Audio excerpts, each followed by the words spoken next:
Hello, everyone. So I thought I'd add this message in before this episode of StrangeCast. Obviously, it has been long delayed. This was meant to come out in March. Well, we recorded in March. I think it would have come out in late March, but as many of you have followed this channel for a while, have known what I've been posting. My father passed away in late March, tragically passed away. And in that, I'd done this entire episode fully edited 2 days prior to it, but obviously unforeseen circumstances really change your life and your trajectory of everything. So in itself, I put the channel on hiatus, and Adam was completely understanding of it. I knew that this episode would come out at some point, and obviously Hannah knew very well that we'd put this episode, delayed this episode being released. But yeah, it's been sitting on my computer, fully edited. But as you can probably imagine, one's mental state isn't really willing to export it and get it out there, as many of you have understood as well, and I obviously greatly appreciate. But I feel like it's time to get it out. Does this mean I'm back? No. Does it mean that this is the end of the channel? No. It's just that I know that things will continue, and Life After Strange has to continue for me, and so does StrangeCast as well. I put too much time and effort into these projects, and I know how much they mean to people as well. And I want to keep going with them as well. We obviously had great plans for StrangeCast going forward as well, as you'll see in this episode. There weren't loads of technical, well, there was no audio issues, but you'll see technically we tried to improve the show, as we've always done from the beginning, whether it's StrangeCast or Life After Strange. I've always wanted people's feedback.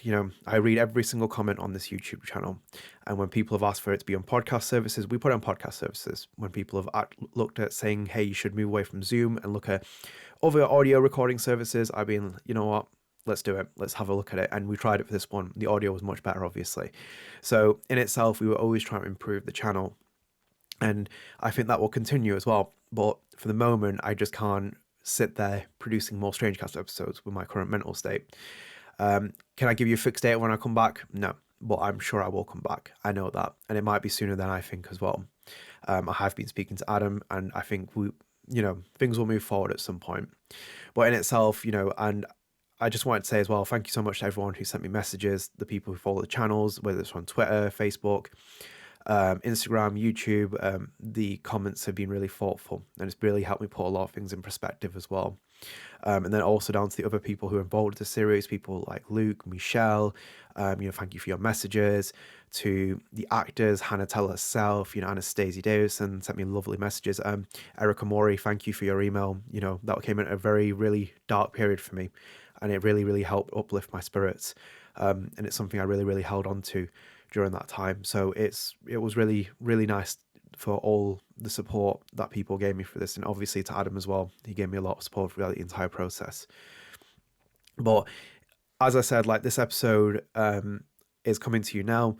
I hope you enjoy it. Obviously, it's a little bit dated. Obviously, it includes mine and Adam's predictions for the BAFTAs when Erika and Han got their nominations, and for me, I wish they would have won. I really wish they would have won, and it's absolute travesty on my part that they didn't win. They deserved it, completely deserved it, but it is what it is. But I've kept the episode exactly as I had filmed it. There's no editing that's been done since then. I just wanted to get out there so you guys could enjoy it. There was so much to talk about with Hannah, and I think you'll enjoy the thorough conversation we had. We answered a lot of your fan questions, which were great to be submitted. She absolutely loved seeing a lot of familiar faces ask her questions. And in itself, there were a lot of topics that me and Hannah covered as well, which I've never covered and crossed with her before. I felt like it created a lot of interesting conversations. And it was just something that I knew that I would come to at some point. I would get out there. So as I said, stay tuned to the channel. It will come back at some point, but obviously I just need time and space to kind of get things going. And then from that, we'll obviously resume with a lot of content. But in the meantime, I do hope you enjoy this episode. It was really great to film, and it also has a lot more meaning now to me as well in light of recent circumstances. So without further ado, enjoy this StrangeCast episode.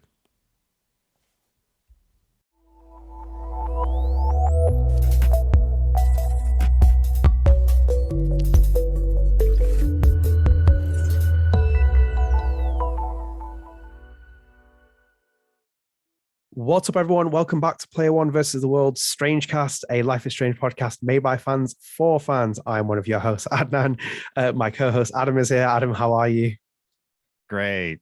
I'm super de-duper. I love it. Guys, you do not know what it's taken to get this episode. We've had a nightmare. So basically, to give you a lowdown, obviously from the social media pages that we've done, from the thumbnails, from the titles, obviously the lovely Hannah Telle is joining us. Adam was meant to be there. We recorded, but Adam got dropped out because we were recording on Zencastr. So we tried moving. Yeah. We said to you over the last couple of weeks and stuff, we're going to experiment and look at a better platform than Zoom.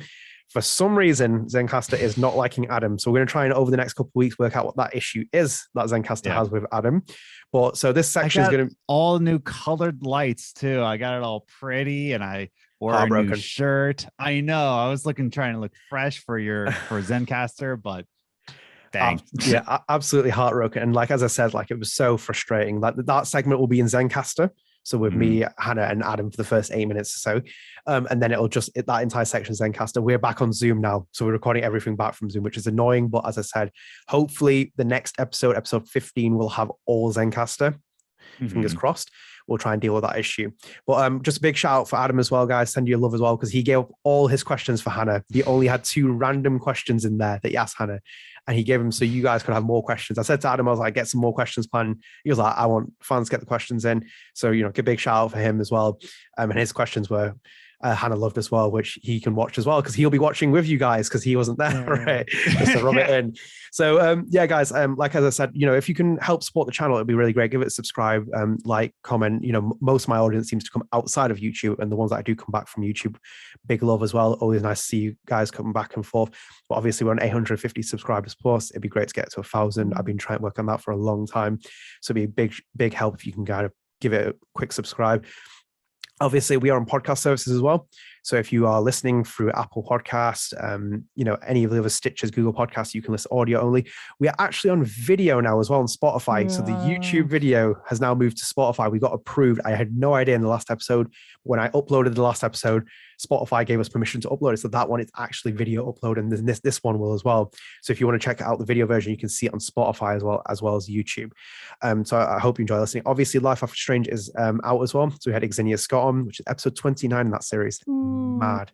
Never thought I'd get that big. Never thought I'd have that many. I genuinely, when I started off, I always thought there'd be like 12 would be a great accomplishment. The fact that 29 people have come on, and this is in between like a 5-month hiatus and a revamp of the show and everything, it blows my mind. So it's great for that. And obviously I have in mind who episode 30 is going to be, and it's a long overdue who episode 30 is going to be. So I'll leave you with that. I need to reach out to that person, but I'm sure they'll be very excited to come back on here.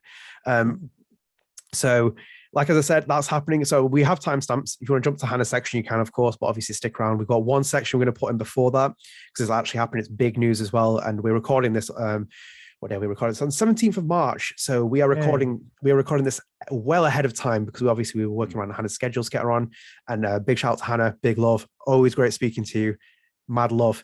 But this is going to be switching to Life is Strange True Colors. So we're going to have a bit of a beefy section here because we covered it in the last episode, but we have now big news, which is the nominations for leading performer and best supporting, essentially.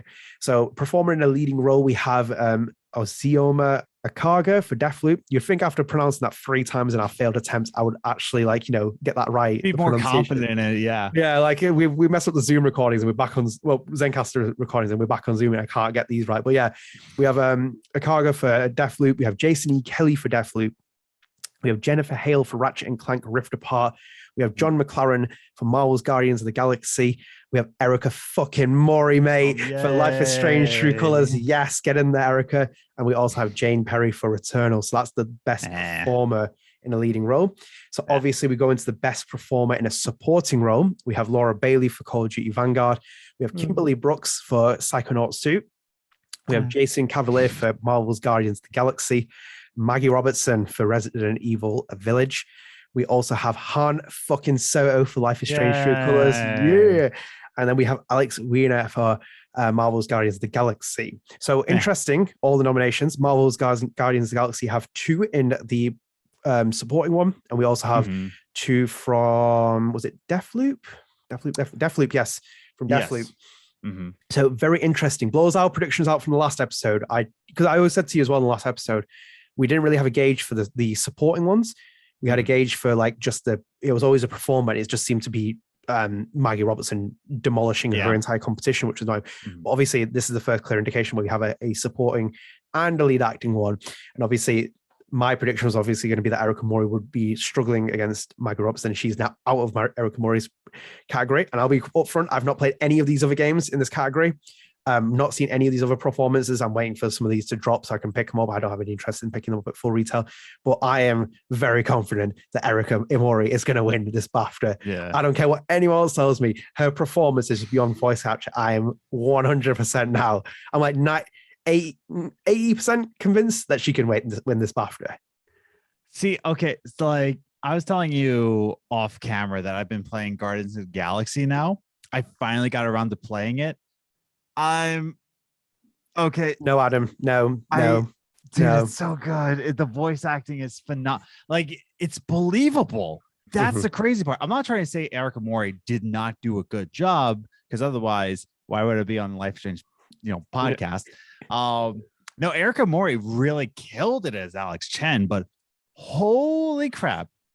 All the voice actors so far from what I've played in Marvel's Guardians of the Galaxy, it just the banter between them, it just feels so authentic and real, and it doesn't feel like it's acting. It feels like these are actual people talking to each other, and the chemistry between all the actors are pretty evident in this one. So if I were to say like who's like in the running, really, it's Erika Mori. And I'm sorry, like the one, the gentleman from Guardians of the Galaxy. That's John McLaren. Yes, I believe that's the voice actor for Star-Lord. And yeah, it's got to be. It looks like it as well. yeah, exactly. No, it's incredible. So I would say it's in between those two, because Erika Mori really like murdered it with Alex Chen. But man, Star-Lord, like it's really good. I'm sorry, like I've been playing it now because it's on Game Pass, and it's so good, dude. I can't deny it, dude. I don't blame you for feeling that way, because I feel like I haven't played it. I've only heard good things about it from very people's opinions that I actually really respect. So when they say it to me, I believe it. And I think like in itself, like obviously not playing it, well, having watched the film, with Chris Pratt, Dave Bautista, like those kind of guys, when they're all playing their roles, and the synergy that connects with the Guardians of the Galaxy, if you can get that with all those people in the actual video game version. Let me tell you something. Yes. The synergy and the chemistry between the characters is better than the movie. Oh, really? I will say that right here. I will double down and say the chemistry is better than what the movie was. And that's saying something, because the chemistry in the Guardians of the Galaxy movie was phenomenal. Like that's why it's my favorite Marvel film, because of the chemistry between the characters. So I'm not trying to say like, oh, it's better, I'm saying from what was already a good chemistry, better in the game.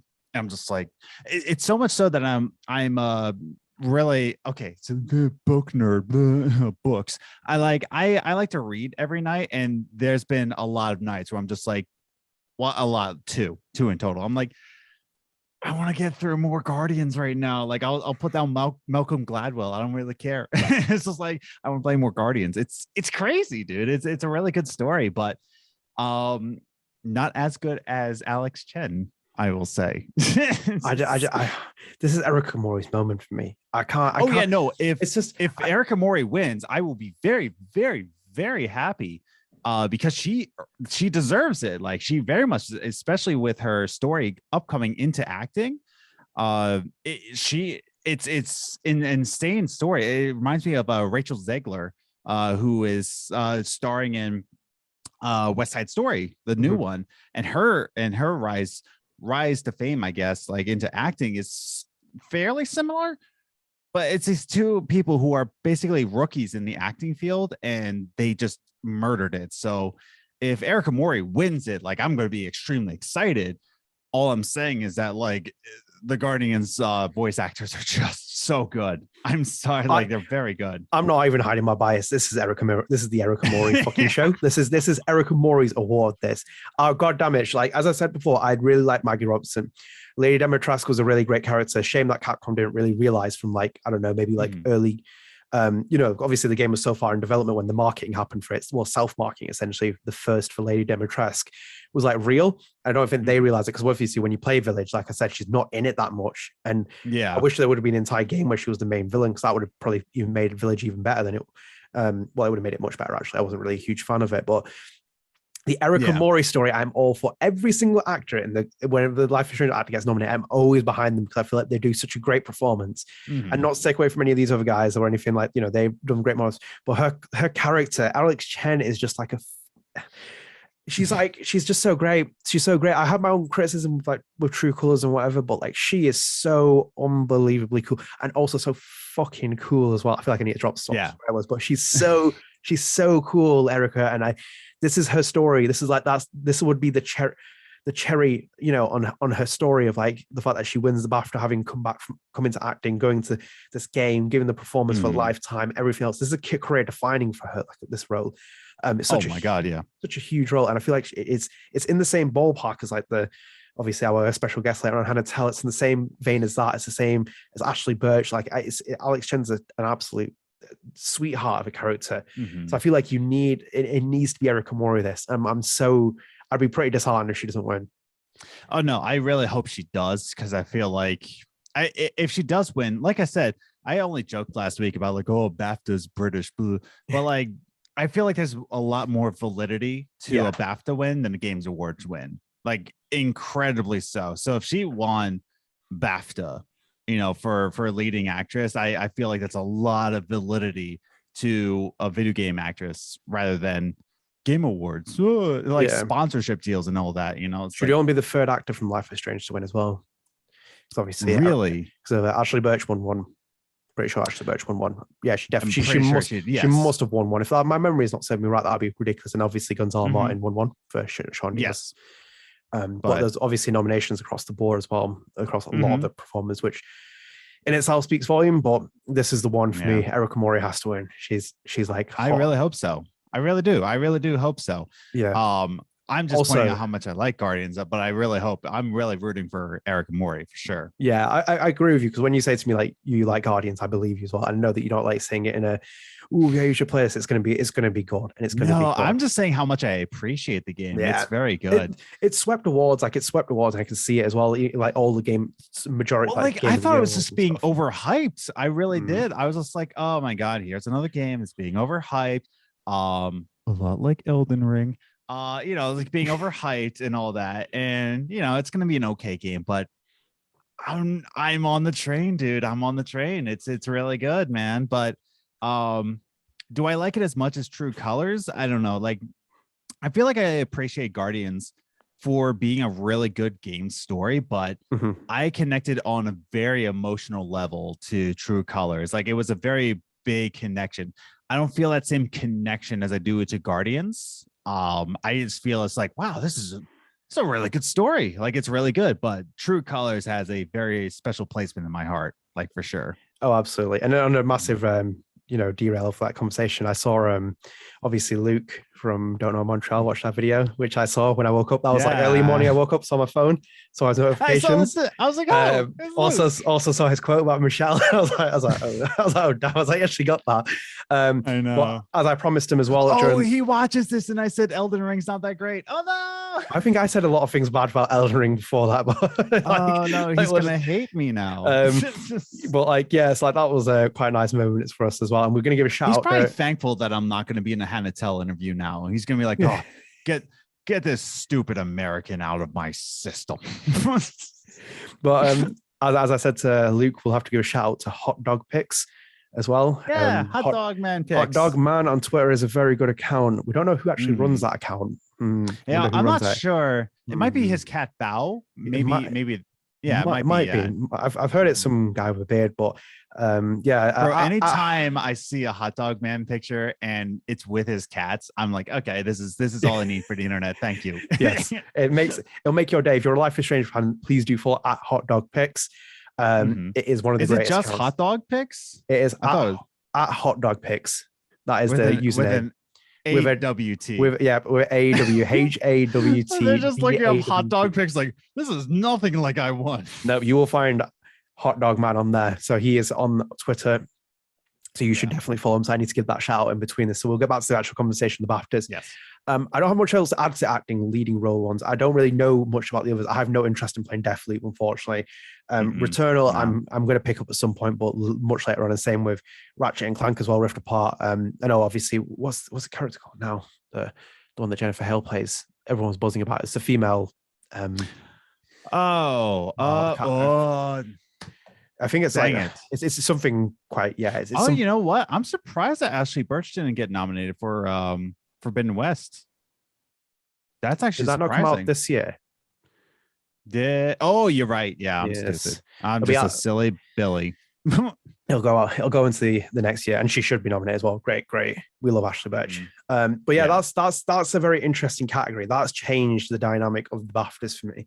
When I was looking at it, I was like, this could be something now with Erika Mori's category. It's blown it all open for me. And as I said, I don't really have much of a gauge, unfortunately, for your performance, but she can win this. And Erika, best of luck. Also, you should go and tweet at her and tell her to get Alex Chen's tattoo if she wins, because I asked her this question on Life After Strange. Yeah. And she needs to get it as well. Luke's Web Pickers Girls had his. Erika Mori needs to get hers if she wins. So you should tweet at Erika to get her tattoo. But obviously, we move into the actual supporting one. Now this. Now, we love Han Soto. I love Han Soto. Yeah. Poor man saw his character get hit flying off a hill with boulder in true colors, as he did. And now he's got another boulder coming in his path, which is Maggie Robertson. I think, obviously, again, you have probably a better gauge of Jason and Alex's performances from Marvel's Guardians of the Galaxy. But I don't really, obviously, I know Laura Bailey's wonderfully talented. Laura Bailey kills it every game she's in. She's great. And then honestly, Kimberly Brooks for Psychonauts 2. But this category for anyone to win aside from Maggie Robertson is going to be a massive upset. I think I'm just looking up Guardians of the Galaxy, who the game. Yeah, who plays who, honestly. Because I don't know. I'm gonna guess Jason's Drax, just because of how he makes this how he looks. And I imagine Alex is Gamora, probably. Or wait, stupid. Gamora is Kimberly Sue Murray. John McLaren is Star-Lord. Alex Weiner, I believe, is Rocket. Really? He's very good, dude. Oh, really? Oh my god. Yeah, if it's Jason Cavalier is Drax, which he's also good. Groot is Robert Montcalm. So we have Rocket and Drax in here. Drax. Oh, I'm surprised Gamora's not, because Gamora is also all of them are very good. Even Groot, he does a better job than Vin Diesel. I'll say that much. Really? Oh, Vin Diesel. Yeah, because Vin Diesel did Groot for the movie. Oh shit, did he? Yeah, it was that was Vin Diesel. I didn't realize that though, for a category for supporting actor is tough. Now that's a tough one. I saw Han Soto tweet about it, and as the humble man he is, nominations great and everything. The back is up against the wall for that one, because it is, especially when he got Alex Weiner being Rocket. Yeah. I don't think you've mentioned the other person either yet. Jason Cavalier? No, the other person in this category. Oh wait, who am I missing? Wait, not from Marvels in the nominations. One Maggie Robertson.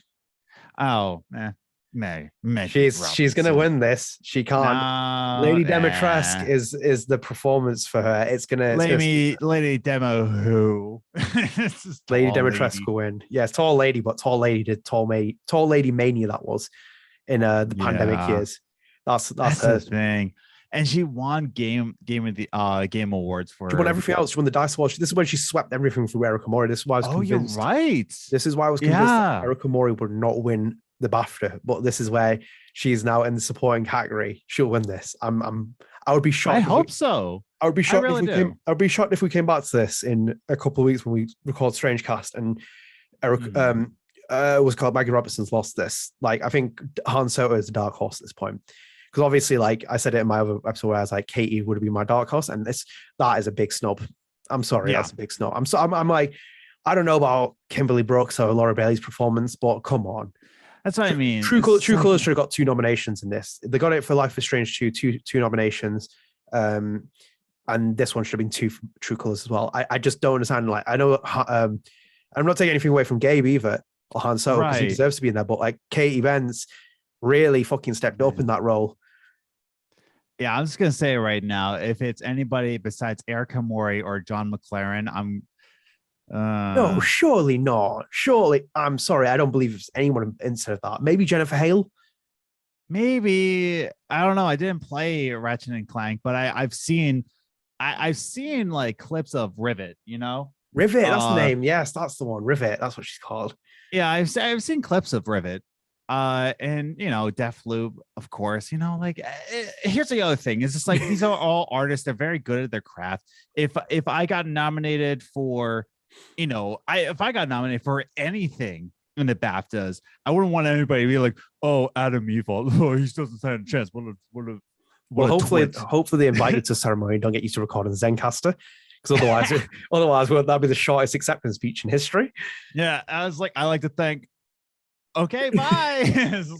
That's the thing, though. It's just like I would hope that people would root for me too. So I'm not trying to like knock anybody's like. No, art. well, I'm sorry if you're coming here being offended by 2 guys on a Life is Strange podcast, rooting for the Life is Strange actors.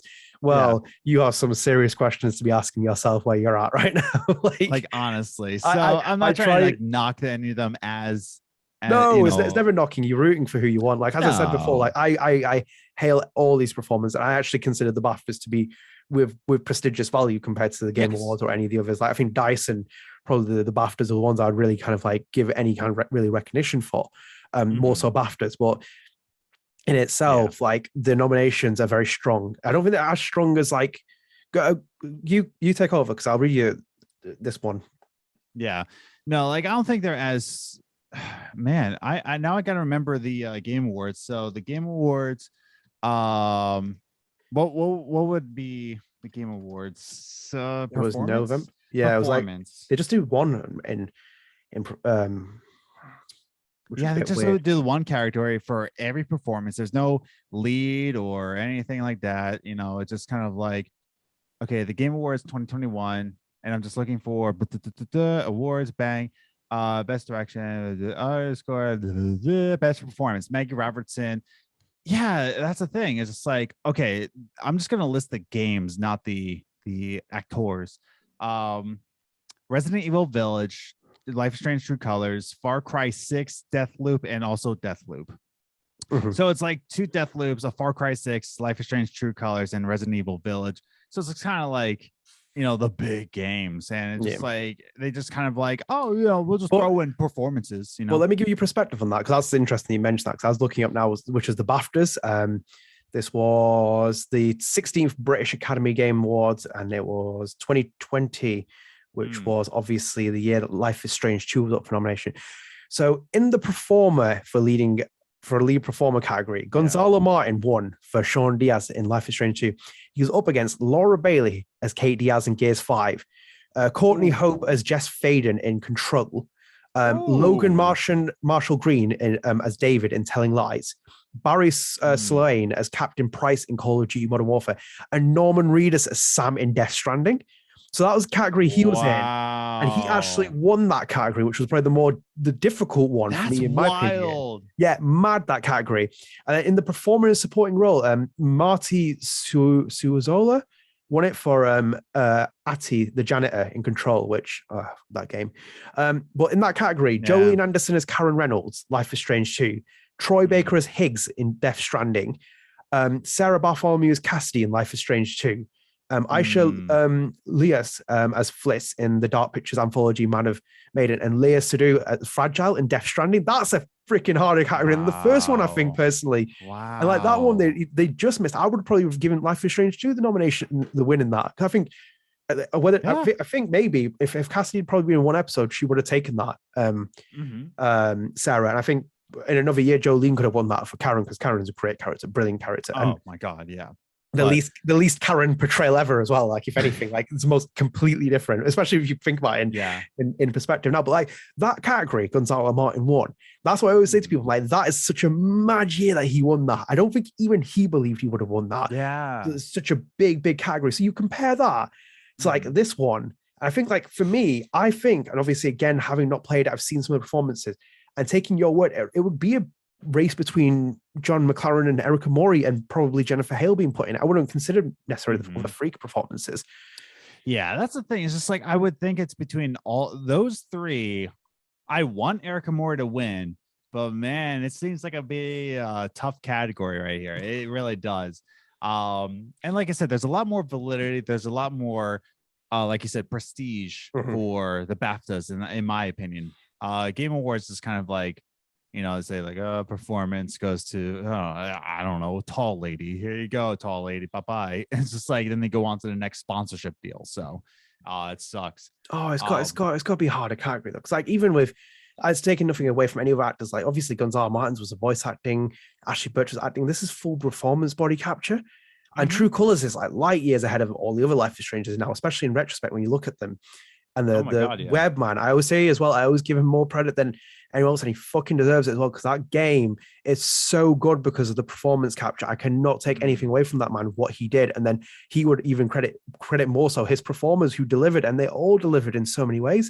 So I feel like when I put it in the perspective of what Erika Mori had to do, it was like Alex Chen is like, for me, like even my issues with like Life is Strange, True Colors and stuff, like she's like, I can understand why people love her so much in the same vein as almost like Max, and why people consider even True Colors as their favorite game. Like she's so, whether it's like I agree or not that they went down the safe road and going down that story, that's different, completely different conversation. But to create a character like that, the intricacy is unbelievable. It's so good. Oh my god, yeah. And it goes, it's a testament to not only the writers who are putting it in, the performance director, but also especially down to the actor, because that actor has to deliver it. And the expectation of Erika Mori is like tenfold.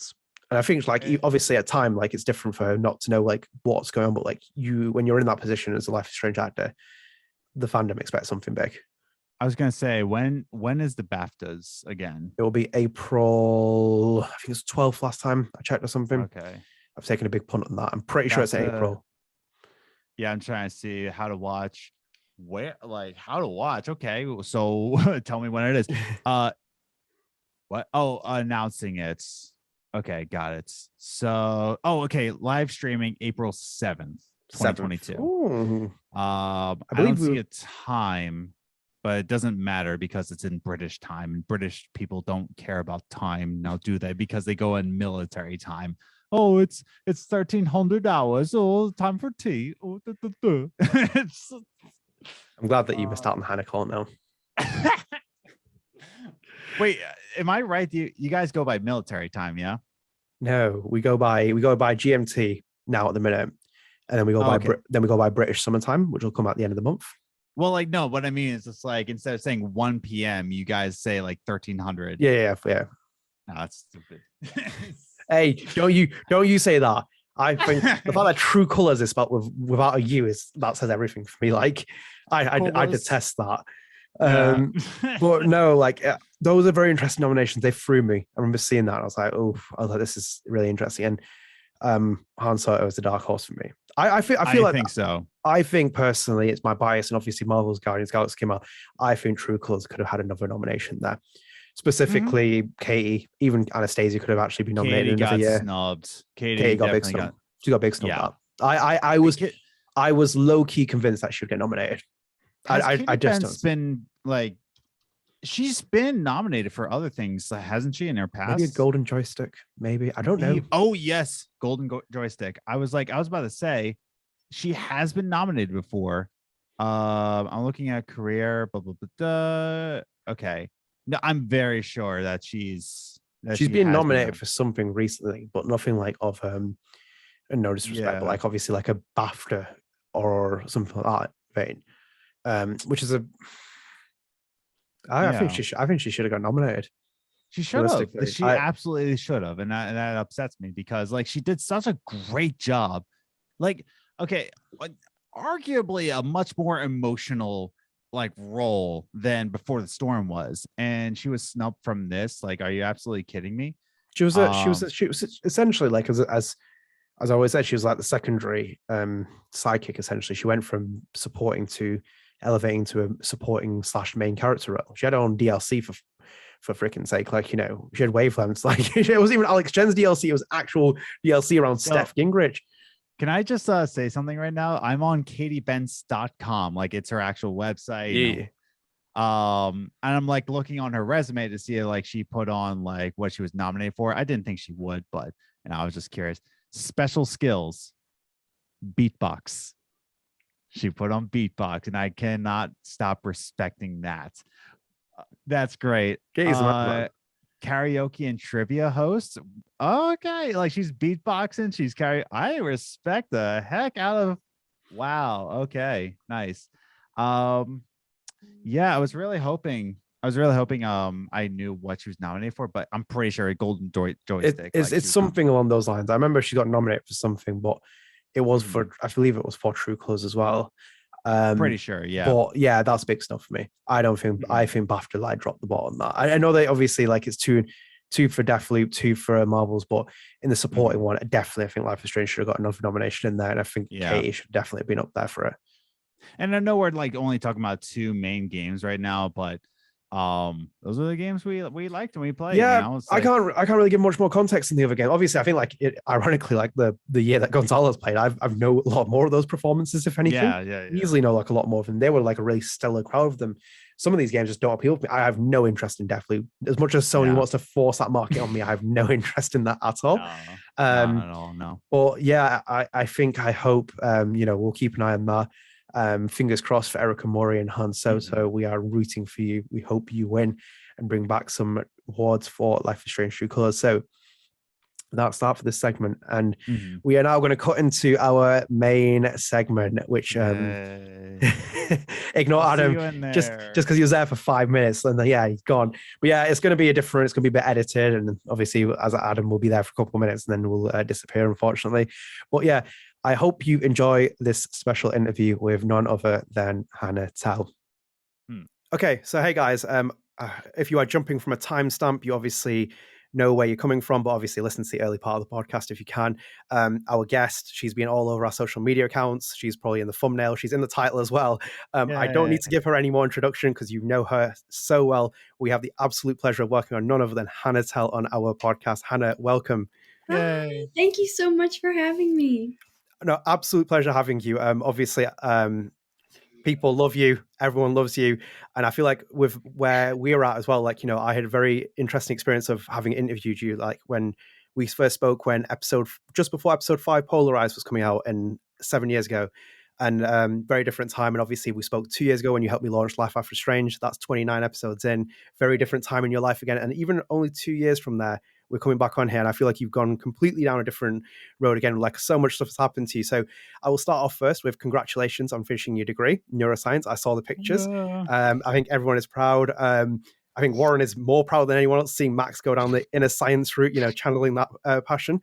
But obviously, I kind of want to start there because like that's done now. That was a big part of your life, and I obviously saw on Instagram stories where your notebook was there and stuff that I could never even understand beyond my comprehension. So I kind of wanted to start with, what is it like to finally finish that degree? Wow. I don't even know how to explain it. It's hard for me to understand that I'm even done. The only thing that I feel is just total relief because calculus was so hard for me, and I had to have 2 different tutors, and they were $50 an hour. I had to take out a student loan just to cover tutoring. So the last semester was really, really hard without a lot of curiosity payoff. It was mostly I was taking like a chemistry course, a calculus course, a cognitive neuroscience course, which was interesting, and then a history of Japan course, which was the most interesting class. But anyway, so after I finished, I mostly just felt gratitude that it was over, that I made it, that I passed, because I failed my calculus final. And so I was really scared, but I ended up passing the class, thank God. My other grades were good enough to get me through. But yeah, it was just very stressful. And I'm very glad to have a break now, but I do miss it. Yeah, I can imagine because obviously, like I've done my degrees as well, and it's so stressful. Adam doesn't like student loans as well, so I think he completely sympathizes with you on that part. I know it's Yes. very. Oh, go on. Oh no, I was just gonna say it's like, yeah, I'm on the side of America saying like, oh, forgive student loans, but at the same time, I know how difficult that it can be for the economy. But at the same time, I don't like paying student loans. I hate it so much, and I'm not even using my degree at all. But it is what it is. Yeah, it is what it is. That's another story. No, like, and it's very interesting to hear that with the neuroscience. It's such a different part of your life to go into, and obviously now we have a Hannah Telle, which compared to the one that I spoke to 7 years ago, can do neuroscience as well, along with acting and um, music as well. So, like, I kind of have to ask you, what's kind of the pursuit now? Is it to go down the path of neuroscience whilst dabbling into one of the other two projects, or is it to kind of resume acting and do neuroscience and music on the side? Where are you at the minute? Well, I was really invested in neuroscience, and I had a job doing research for the Children's Hospital of Los Angeles through University of Southern California, and I had a mentor who was helping me prep to go to grad school to start next fall. Um, so that was like a huge long process to figure out where would be the right fit for me research wise. But then I started auditioning for a new acting role that came out of nowhere. A big acting role. It was like a long term commitment. And it took me like a year to get it, and I got it. And so I am going to be focusing on that and music for a while, Oh it wow. seems, and taking a little break from school, which makes me a little nervous because I really cherish my education. It gave me a sense of authority that I've never been able to have from my artistic pursuits, and it also just like showed me that like the incredible wonders of science, and it's just kind of like hard to walk away from that. And but I also love being creative, so I'm just gonna go with the flow and see where this job takes me for a while. Oh my goodness. Very Yeah. exciting. And this acting job, is it under NDA, so we can't talk about it? I can't talk about it. I wish I could. I don't Oh. even know the name of the project, Oh but Oh, I geez. will say I can't. I will say that the character is has been a challenge, and that I'm having to do some like physical training and stuff to be able to be physically fit enough to pull it off. So it's been that's what I've been working on lately. Yeah. we'll be very excited to see that. It sounds amazing. And when we're in Colorado, I was going to bring it up later, but we might as well do it now. Obviously, Life is Strange: True Colors came out, which was from Deck Nine. It was based in Yeah, Colorado. Have you kept up with Life is Strange since one Before the Storm? Have you followed anything with True Colors? a little. I know that they just got nominated for a lot of BAFTAs, which is really exciting. That's so cool. Yeah, I don't know very much about it. The specifics, I have not played it or watched a playthrough, but from what I've heard, the premise sounds really cool, and it sounds like a game I'd probably enjoy if I ever had the time to play. I would imagine you would. There's a lot of similarities to Life is Strange one, a lot of them, especially with the Alex Chen character. Have you seen Alex Chen by any chance? No, I've Uh, seen a picture of her, and I've yeah. seen like clips from the game and everything, but and in real life. So I guess yes, I've never met her though. Oh yeah, well, I think I've met Erika Mori, but Erika Mori is absolutely an incredible person, and I just think like when I played it, was obviously Alex and Max had they're so similar in so many ways, and sometimes they're not, which is really interesting. Okay, so we had to take a bit of a cut. Adam has pulled out of this, unfortunately, which is a bit annoying. Technical issues and everything, but be me and Hannah now, so we'll carry this on for the rest of the episode. And I kind of wanted to go into the music part of you now, because obviously we've spoken a lot about Life is Strange before. I've never really explored a lot of music with you. We've spoken briefly about it, but you've just had a single from Hannah Telle drop this year, which is Four Leaf Clover, and obviously you have is it Into the Blue in 2021. Are these two singles from the new album? Yes, I have a third album that is over halfway recorded, and just needs a couple songs to be polished up and arranged and then recorded. Um, but I've already released a lot of those singles because it's taken me a while to do this third record. Um, so I'm not sure if I might just separate the album into 2 EPs and put them out quicker, or I'm not sure what I'll do yet. But there's a lot of unheard music that I have, and I'm not sure what to do with it yet. But it's coming on the horizon. I can imagine. So I remember, obviously, I'm like a bit of a Bob Dylan fan. So there's always like music coming out from Bob Dylan, which no one's ever heard, and it's mad like how much catalog he has, and same with like Johnny Cash. I imagine we'll hear more of your music, no doubt. And obviously, I wanted to take us behind the scenes of Four Leaf Clover, because obviously I listened to it. It was great. It was very, it was just so beautifully written. The emotions were there. And what was the inspiration behind the song? Well, the song is sort of about the feeling you get when you reach a point in your life and you know that things are not working out the way you wanted them to, and you've kind of like addressed the stagnancy, and you become resolute in the idea that you're going to make a change, and it's starting not tomorrow, not the next day, but right this second, and like you're not going to continue down this path a second more. And so it's just about that choice to transform, and then the challenge that brings. And the chorus kind of outlines that incredible feeling of force and power when you realize that you are changing your situation, and that there are different paths, and doors start opening, and the pressure increases, but it's welcome, and you feel like you're able to rise to the occasion, and it's just a really powerful and empowering feeling. Yeah. I can imagine so, and obviously, like I saw obviously the lyrics are great. I know that you can write, and I can know that you play acoustic guitar, but specifically like the music instruments and stuff. I've never really got into this part of it, but like, how does the process go about picking those kind of like music sounds, kind of accompany the lyrics? Is this something that you had already decided well in advance when you were writing the song, or was this when you started to get into the booth, you started to put the foundation of the track together with it? Well, usually when I write a song, it's just me on guitar singing at home, recording a voice demo, and then eventually I'll record the guitar and the vocal part separately on to like GarageBand or something. Mhm. And then I'll start trying to figure out an atmosphere or a mood for it. I don't do too much work on my demos. I just like do a lot of pre-planning and getting into my head what kind of mood and atmosphere I want to emphasize, and then I take it to my producer, and then we figure out the BPM, and he puts the drum track down. I play the guitar, and then we start figuring out what we want, like the bass and the keys and the supporting instruments to do. And usually I have like a pretty strong idea of what I want for each song to build it into its own little world. I like for each song to have its own little universe.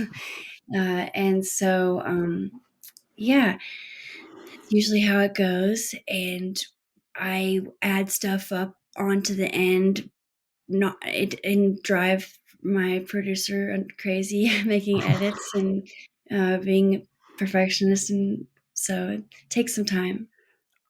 Absolutely, and in the music as well. Obviously, there's such a wide range of music that you have, and obviously, like there's a big influence of guitar in there, and including your background says it all. But like, are there any instruments you haven't used in any songs yet that you'd kind of like to really explore in future songs that you write?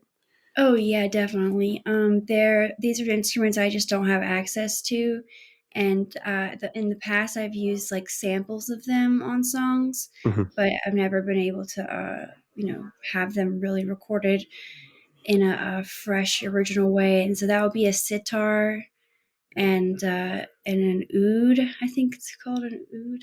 Any kind of Middle Eastern folk instrument, I'm really drawn to. Um, really drawn to that, and I would love to incorporate more world music sounds into my, Southern American diary writing. So. I can imagine. Is that just from like personal tastes of music that you've listened to, or have you traveled to these places? Like, why would you bring those musics in? I've never left the country. I really want to. My whole life, I really wanted to travel, but my money always, every penny that I made went to surviving because it's so hard to make it in LA. And if I ever had time to go anywhere, I wanted to go home and visit my family, which was on the other side of the country. And that's, costs a lot too. So I've never left the country. I do have a passport. I really want to go, hopefully this year. But I am just drawn to world music sounds. Mhm. There's like a power to them that takes over me and makes me feel like I'm like floating or in another world. And it's like the exotic sounds really inspire and soothe me. So I want to put that in my music because I want my music to be what I want to listen to. Oh, absolutely. You have to make music for yourself first before the fans. And obviously, when I was flicking through Spotify and like looking through your song list and everything, one of the obvious things that popped up for me was your cover of Obstacles, which you did of Life is Strange One. And when I last time checked, it was on 491,259 listens, which is absolutely mad, Hannah, by the way. I think it's probably gone past 500,000 at this point. But that's the only one that I saw when I was looking through it. Obviously, Life is Strange 1 has a stellar soundtrack as it is. Have you never decided to like kind of go back to one of those, cover one of those songs and do it? Because I imagine that the people would go wild for them. It's actually in my to-do list.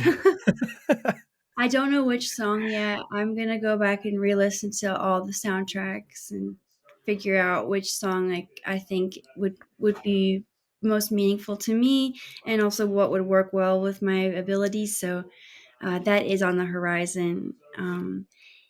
It's tricky to release the cover songs on my Spotify because it changes my algorithm, Right. um, and it can cause people who just want to people a lot. What I'm welcome to have any new listeners. So if people are just there to listen to Life is Strange covers, by all means, you've come to the right place. I plan to get some more out there soon. Absolutely. Can you not like sell them on Bandcamp, or is that like a Oh, I could just put it on Bandcamp. That's such a good idea. I don't have hey? to put it on Spotify. Well, That's really good. there's a solution for it. I'll take my 15% agent fee for that. Only joking. So let's obviously I'm touching on Life is Strange, and we're eventually going to get there, but I kind of want to stick with your music for 1 minute. So I'm going to put you in a hypothetical scenario. We know Max can play guitar, obviously, in the first Life is Strange. We've seen Hmm. those songs. So say if Hannah could take two original tracks made by Hannah and get Max to play them like in a scene, which songs would you pick out your discography so far? I would pick More Like Her. Hmm. It's a super acoustic guitar driven song. It's very emotional. And that I feel like Max could relate to it in terms of Rachel. Hmm. Wishing she was more like Rachel so Chloe would accept her more.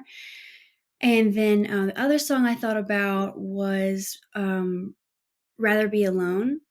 It's also an acoustic driven song. It's kind of like an opposite emotion from More Like Her, but it's just like realizing that every relationship is going to have extreme complications and it's going to be a lot of work, no matter if it's toxic or not. Hmm. And so you have to, sometimes you have to just be content with being with yourself and finding like the bounty within that. There's a lot to be found in there. So that song is just about celebrating being alone. Two very good choices, and obviously, like I said, we'll go into a bit more Life is Strange stuff because we're going to 2022, but Max continues to stay more relevant than ever in the Life is Strange universe, especially because we just had the Life is Strange remaster collection drop, big full enhancements of Life is Strange 1 and Before the Storm. I kind of have to start off with you. Have you decided to watch any of the footage of it? Are you going to play it? Like, give us a lowdown where Hannah's at with the Life is Strange remaster collection. I'm going to play it with Diane Hutton, my Mhm. co-star who plays Kate Marsh. She has a Twitch stream that she plays a lot of games on, and I like to go on there with her and play with her. I don't know how to use the controller. I don't have the finesse to manipulate and get through it. Every time she has me on there and I'm trying to do it, everyone gets frustrated, including me. So I need her to like take me through. Or we have something like that scheduled in the coming weeks, a loose tentative remaster play date. So I'm definitely going to see it then. I've seen a little bit here and there. Um, and then I've also I've also seen. Oh gosh, what was I going to say? Oh yeah. So Day says that people were like upset about it or something because there were some glitches, and I had some people write to me saying that they were upset about it. So I said, Day, what's going on? What's going on? This is just some glitches. So I don't know like what the state of it is now. I'm sure they've been working really hard to get all that corrected.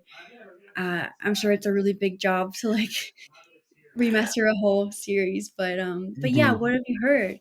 Well, it's very interesting. So obviously, like me and Adam both played it, and there was just like little things that would change. Like, obviously, like the it's quite buggy at the minute with like a lot of issues, and they're rolling out patches to fix it. And there's like text to resolution issues and stuff. Obviously, your performance is still fine as it is, and same with other characters. They've kind of changed some characters around, like facially. Like Kate Marsh has changed a little bit. So has Jefferson. They've kind of like done little like aesthetic tweaks to them. And then that's like a couple of the issues that some fans have had, but then other issues have kind of gone down to like during the development point of view. It's like even Michelle, who you know as well, has kind of added his inputs. Like I think, for example, during the first scene where we have Max walking up to the lighthouse and then it falls, which is in the nightmare sequence. During that, there's a loading screen added to it.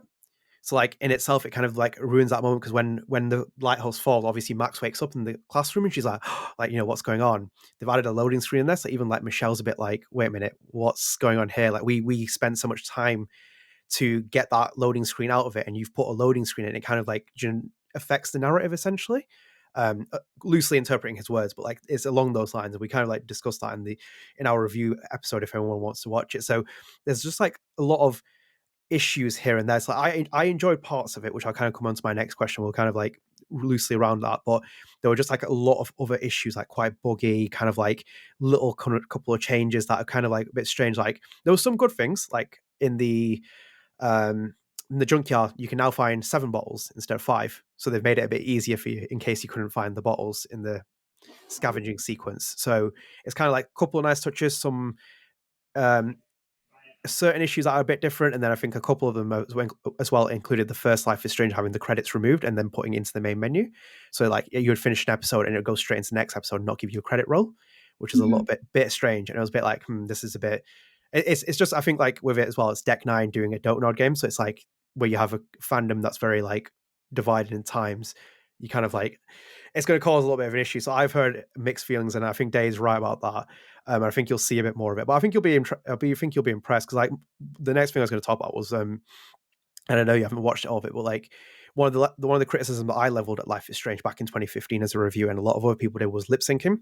So obviously, like wonderful performance from you, Hannah, obviously, and the same with like Ashley Birch, and it was great. But like obviously, visually, there were moments when Max would talk and her lips would move afterwards whilst you're giving a performance. So in itself, that kind of affects the game for me, and they've really fixed that now. So like obviously I believe I'm going to assume that Megan did your facial capture for Max. She was Max in Before the Storm. She did the motion capture for her, so I think she's done the motion capture for Max's face, I believe. So you can evidently see now your lip sync is modified now, so it's like you can see your performance and the lips move. I'm just going to ask you, are you excited to see that, see a bit more of a kind of really refining moment, to see your performance come out a bit more? Wow, yes, I had no idea. I had no idea about all the little subtleties behind it. So let me get it straight. So the motion capture was done by the the person who played Max in Before the Storm. I believe so. So Megan did. So the way it was 3 people that came brought Max to life. So obviously you're the voice of it. And then in the first Life is Strange, Serena did the body motion capture. So just from obviously the face below. And then Megan did full body motion capture with, she just did motion capture in Before the Storm. And now in the remaster collection, I believe that she did the facial capture for Max in Life is Strange 1 and Before the Storm, which would probably make sense as well. I'm safe to probably assume that. So like so her face is now captured, so it's obviously still looks like Max everything, but you can see her lips move. Oh, wow, that's awesome. Well, that's a great improvement. Yeah, I personally think so. I thought it was the one issue that was kind of like really flagged for me in Life is Strange, they fixed, but then obviously there were a couple more issues which as you know kind of popped up a bit more. But But yeah, like, so that's kind of like the remaster collection. And before we kind of dig into a subtopic, I'm going to move you into something else because obviously I had the opportunity to watch your reunion episode with the other actors and that you did Life is Strange channel. What was it like to come back for that? It was such a privilege, and like to even have anybody want to have you be in a reunion of anything is so cool. I don't have a high school reunion or anything. I went to a bunch of different high schools, and the final one I graduated from doesn't have a reunion.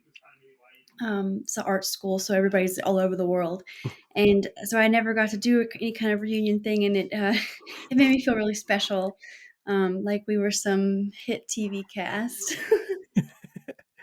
Well, it's a testament to the game, Hannah. 7 years and it's still going as strong as ever. And obviously, like, you know, I run an entire channel around the around the game series. So it's a big milestone in itself. Did you find it? And I kind of, this is my kind of perspective. I just want yours. I found it really weird that they dropped the remaster collection 7 years in. I was having a debate with Adam, thinking like maybe you do it for 10. Because it is like it's almost like an Arcadia Bay collection essentially. Because I was thinking before the Storm and Life is Strange 1, and then they call it remaster collection. Fair enough, obviously you leave 2 out, but for me it always just seems like an Arcadia Bay collection. They came out on the 7th anniversary, meant to be 6 obviously because it got delayed, but then Hmm. it came out on the 7th anniversary and then not the 10th. I just wanted to know your perspective. Would you have waited 3 more years to drop it, or do you think it was just like, let's get it out now because True Colors is out as well?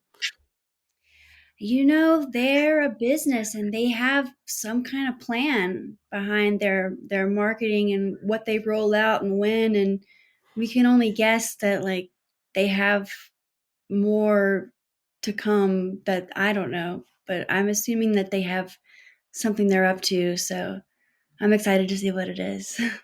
I imagine they're up to something as well.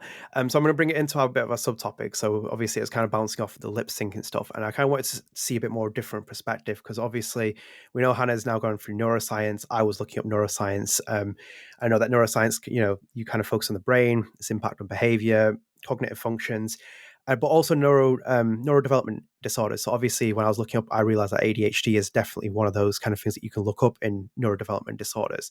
And obviously, I don't know if you've crossed a lot of this in your studies, but I kind of wanted to bring it up because with Max specifically, Dontnod hints that she might have ADHD. Not specifically, there's kind of like references throughout the game that she's in a individualized education program in Blackwell. And there's certain things with Max. I remember like when I played it the first time when Max walks down the corridor after she leaves the classroom. I just remember thinking, I was like, that's a very interesting way to walk. And then like just reading Max's body language, there was just so much about it. I was like, I just don't think that they were portraying her as like a quote unquote neurotypical person. I think that's from my perspective, by the way. But I wanted to know, with your newfound knowledge perspective, have you ever thought about the way that Max acts, her behavior? It's very distinct. And for me personally, I'm a big fan of Max, you know, I'm a big fan of Max, but did you ever see it that way? And even with the expertise, knowledge you have in neuroscience now, would you see it a bit differently in terms of like looking at it critically in that sense? Hmm. Well, I definitely don't have an expertise in abnormal psychology or anything, Mhm. or I barely have expertise in neuroscience. But I will say that I definitely understand where you're coming from, and I can see those things as well. And I think that's what endears Max to me so much. She definitely has social anxiety that Mhm. she has to conquer, and I think she uses her powers to help her conquer them, because she has an elevated sense of importance, and it like fosters her sense of self-worth enough to make her feel like she has like a right to take up space and have an opinion and speak it. Also, just little things about Matt. Actually, I don't really see her as hyperactive or anything, but just little things like being hyper focused Mhm. on like detail, not details, but um, I don't know. This isn't really ADHD, I guess, being hyper focused on details, but she does seem to be like highly curious and investigative, and Would, would, I would, find would, would we say it high functioning? I don't know. I don't know about the what the terminology would be or anything, but Okay. I do think she does sometimes. Maybe she's like often easily distracted by like her outer stimuli, like Mhm. extraneous stimuli. Sometimes it distracts her, or like Um, she's always commenting on different little things and has, gets easily drawn to a different object or something. Um, so maybe she's often a little bit forgetful. So she has a lot on her mind.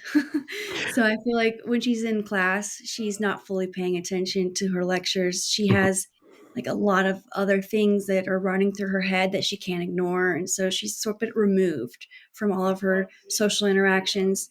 And I guess you would call that like she might be slightly depersonalized or something. No, I can perfectly understand it. Obviously, like, if anyone's listening, I'm not an expert in ADHD or anything, but like from my own kind of belief over like the many years I've played it, there are certain things with Max that I've kind of like just picked up on more, like the bluntness, the kind of like, as you said, like the way she speaks, the way she draws into things. I even remember watching an old interview with Serena, who did your motion capture for Max. And she mentioned in that, it was like a French interview, but she said like, Michelle and Raoul made her walk around the room for like 20 minutes in a certain kind of way. And like for me, that was always kind of an indication, like, why would you make someone walk in specifically in that kind of way? There's something that they're trying to obviously get through. And with Max, I feel like maybe there is something there, but again, it's just down to interpretation. But like, I kind of want to explore Max a bit more. Like, 7 years on, Hannah, has your perspective changed on Max in any kind of way, shape, or form? How much do you think of Max now? Well, it's starting to change right now because as we're like psychoanalyzing her, I'm feeling like maybe she's not so much maybe not so much on the ADHD spectrum, but maybe she's on the autism spectrum. Mhm. The hyper focus and the high inquisitive nature and the detachment that she feels, like the very high immersement in her inner world. I don't know. Yeah, I think about her all the time. People call me her name, and I love it. And it completely defined my career and made a path for me where there was not one before. And yeah, I feel incredibly close to her all the time. That's lovely to hear, obviously. And as I said, like there's a bit of a meaty topic there because I just wanted to explore that. And I think in itself, we'll dig into another topic. So bear with me whilst I explain this. And I've written this down just to kind of make a bit more sense. So obviously, rewinding time back to 2020 when we spoke on Life After Strange, you said something to me quite interesting, which I didn't pick up on the time, different period. I feel like I've come a long way since then.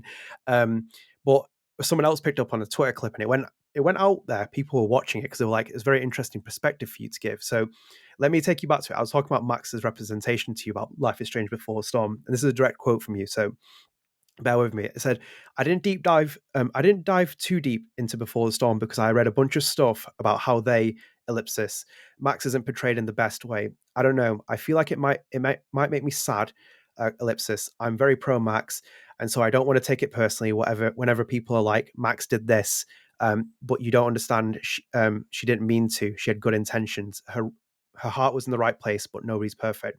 So I bring that up obviously because obviously bouncing off the last conversation and into the conversation. I spent 7 years in this fandom. I spent a lot of time like looking at all the different conversations. I know you've probably been asked so many questions over the many years as we've talked about ourselves. You've been on other people's shows and been interviewed.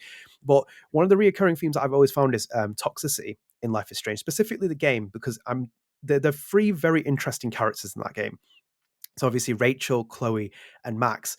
And prior to this as well, I also had Day on one StrangeCast episode, and I believe she said, "What is it now?" So we were talking about Rachel, and she said she found a quote unquote incredibly manipulative end quote towards Chloe, and Chloe quote unquote manipulative end quote towards Max. Quote unquote at first. So I'm not to take Day's comments out of context. That's what she said to me. Obviously, when Day said that, I almost threw hands at her because I love Rachel Amber. But I was like, no, wait, Day's a friend of the show. Day's a friend of the Life Strange community. We'll see it that way. But it kind of just got me a conversation opening because I was like, it's very interesting to me how toxicity is portrayed. Like I never saw Chloe in the first Life is Strange being toxic. I know people think, oh, look how she's like to Max. She's so destructive. She's like this. I never saw it that. I completely sympathize from the point of view of Chloe. And then I know people who think Rachel Amber's very toxic, and it's like they're like, oh, she's like this, she's manipulating Chloe. And then I only recently found that people think sometimes have debated that Max might be toxic. And I think even your comments might have alluded to the fact that when her representation is portrayed that way, especially in BTS, people might see it that way. Me, again, not seeing it, I can understand where that's coming from. But I feel like we've never explored this subject. I'm not sure if you ever talked about it. I wanted to explore the Hannah Telle perspective on toxicity. Are all three of the characters toxic? Is one toxic? Is it down to interpretation? Like, where do you kind of stand in this conversation? I think everyone has the capacity to be toxic. I have toxic qualities as a human, but I also have really good intentions and like really want to be as good as possible. But I'm still toxic, and I think that all three of the characters. I don't really know much about Rachel, but I do know that if she had a relationship with Chloe and a relationship with other characters at the same time, that's problematic to her relationship to Chloe, and that could be definitely viewed as toxic. I do think the way that Chloe pressures Max is toxic, and I think that when Max moved away to Seattle after Chloe's father passed away and Max just went through her own problems, she totally cut herself off from Chloe and never reached out. And I think that was toxic of Max. But everybody is only doing the best they can do in their current circumstance. And I know that I've done that to friends, like just dropped off the face of the planet without another word while they were going through a hard time because I'm so caught up in my own hard time. I don't have my needs met, so I'm unraveling and completely not able to be there for anyone else. So I totally get that. And I also get like Rachel, feeling the temptation to be with more than one person at the same time. And I get Chloe is super angry and bitter and resentful, and she takes it out on Max sometimes. And so it's just, everybody has flaws and issues and just does the best they can in the moment, I think. Very interesting. I kind of want to pick you up one thing. So obviously the admission of you saying that you're toxic in your own right, I think most people never admit. I will admit I'm very toxic. I know You what would? make well, yeah, I know. I don't understand why I'm toxic as well. Like why I'd bring something out that would make someone see why I'm toxic. And the way that you said it, like you've had your own admission of it. Do you think sometimes we forget like our own admission of like toxicity, thinking that everyone's perfect and everything else, that you kind of you kind of like just kind of completely skip over it? Because like with, as I said, like if I was picking Max, Chloe, and Rachel apart, I could pick a lot of toxicity apart in each of them. I'd understand it the way that you said it like that. But then other times I'm like, I kind of understand it because it's almost like that story where we get up to in the first Life is Strange. Chloe's like a conduit for Rachel and Max. They never met, but it almost feels like the three of them have known each other, are all connected in some kind of way. And I feel like because of the story, how it's coming back 5 years later, people reconnecting. I think from my own experience, having reconnected with people many years later, I can kind of see where the tensions arise. It's so long, like as you said, if you leave someone, you kind of get to that point where you come back to them, like there's kind of, like just there's something there that's stemming, which kind of needs to be dealt with. And I felt that with like Chloe and Max. But do you think that sometimes we kind of forget, if it's like, if someone says, oh, we were toxic, do you think sometimes the people who are playing it and say, oh, this character's toxic, don't understand maybe there's something in themselves that they might be a little bit toxic? Yeah, I do believe that everybody's got their own issues for sure. Everybody's their own brand of weird, and they that what can you do? Just try. I guess like try to get along best with everybody that you can, but also I'm prone to having outbursts. Like I have a temper that I have to control a lot. So I can't really say anything about anybody. Yeah, and as I said, I feel like obviously I can dig myself into a hole with this conversation. It's kind of opens up a lot of doors, but I feel like it's an interesting one to have because I've explored a lot of them. I've seen like a lot of videos where people try and give interpretation. I think in itself, it's very clever storytelling from the developers because I feel like they're telling you things which like are reflecting of yourself a little bit as well. And I see it in all the characters that I admire, that I love, the ones that I dislike, and the redemption story. And some of them is incredible, especially like Dave Madsen when you get to Life is Strange 2. It's like you think he's like the most toxic character in the first Life is Strange, the way he treats Chloe, but then the way he comes to 2, you're like, you completely misunderstand someone. So in that as well, I feel like we'll come towards like end of Life is Strange shortly. Because I wanted to pick you apart on one more thing. Obviously, like as I said, and we might come on a conversation a little bit, but Rachel's my favorite character. Obviously, Max is there, another one of my favorite characters. Have you ever thought what it'd be like if those two characters were in the room in like a game together? Like if we took Chloe out of it, because there's, and I'll come into a question, like I said, like about the Life is Strange comic series. It kind of revolves as scenes where we see Chloe and Max together. No, sorry, Rachel and Max together, and that blows my mind a little bit because it's like we have the source material from Dontnod. You have a performance. Kylie had a performance as Rachel. We've never seen it together, and then when I see that story, I'm like, oh, it's so interesting seeing these two characters meet.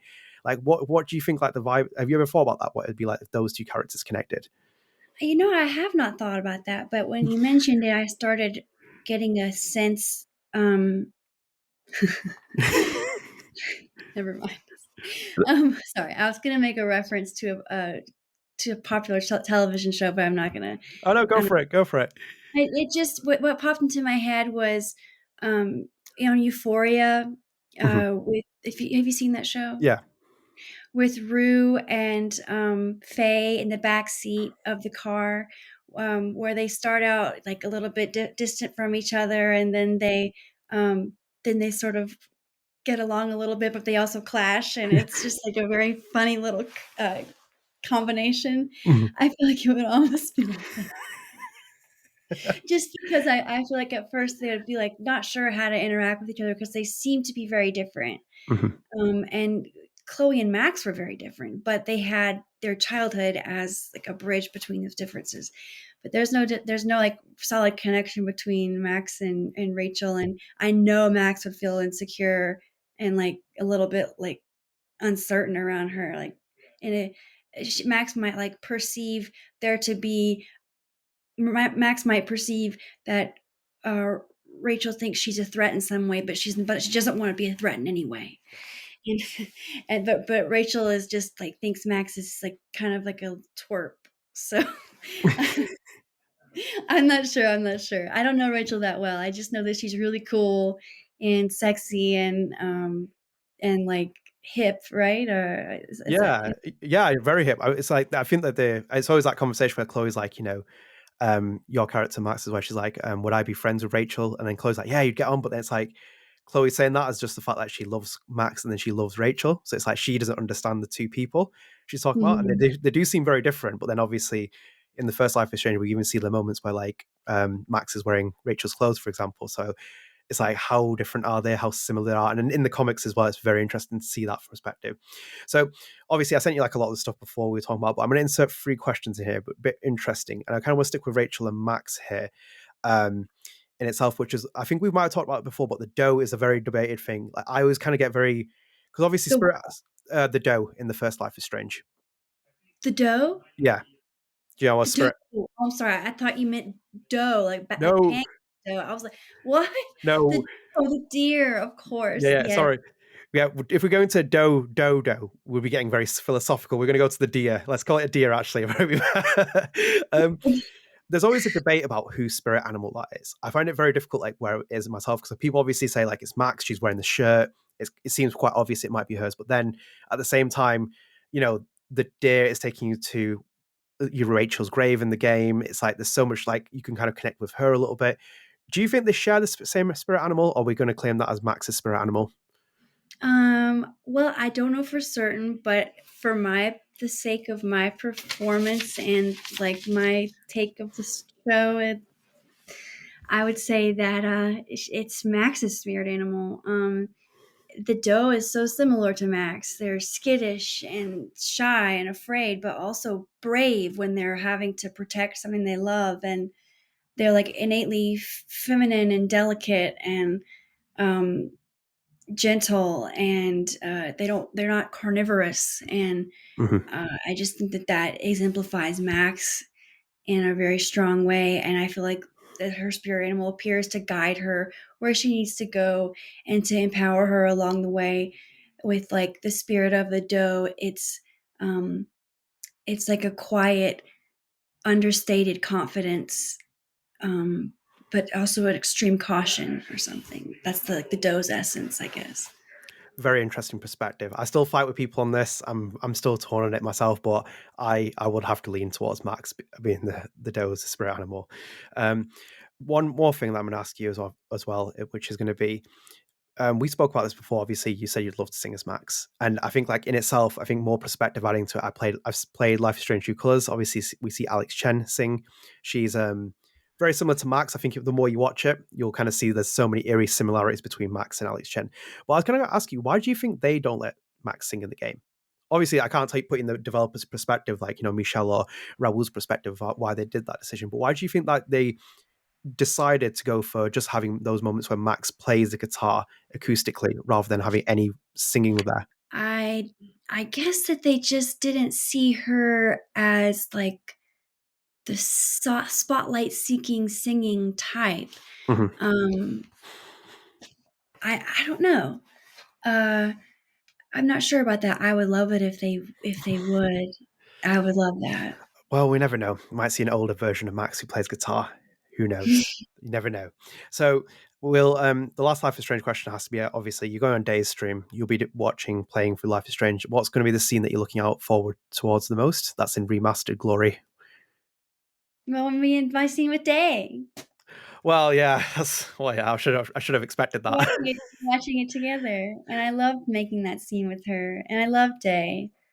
I don't have very many friends that have kept up with me, like after acting projects, like fellow actors that have like stayed in touch with me, and so I'm excited to watch that scene again with her and like see what they did, see how it looks different and everything.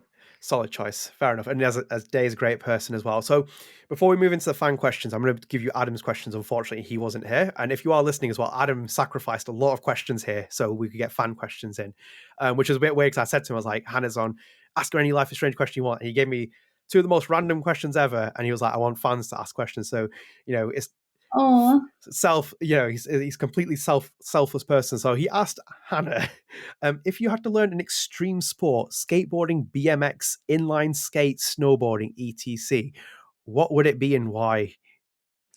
I will do surfing. I've surfed a couple times. I've surfed in my life before. I almost died in a really bad surfing accident where I almost drowned. It was a Jesus. bad. The surfboard broke in half. It was crazy.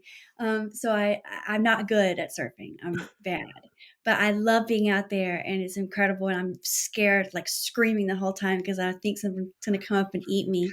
But I would want to surf. Yeah, I love watching surfers. I love surf culture.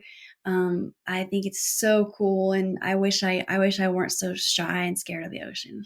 What? I also am shy and scared of getting my head like smacked and knocked out and then drowning. Yeah, I'm 100% not a water person. Where was this in California that you almost died while surfing? No, it was in off the coast of Wrightsville Beach in North Carolina when I was 17. Oh, Jesus Christ. What? I didn't surf again for 10 years, and then I tried again in Oceanside, California, and it was a much better experience, but it was still scary.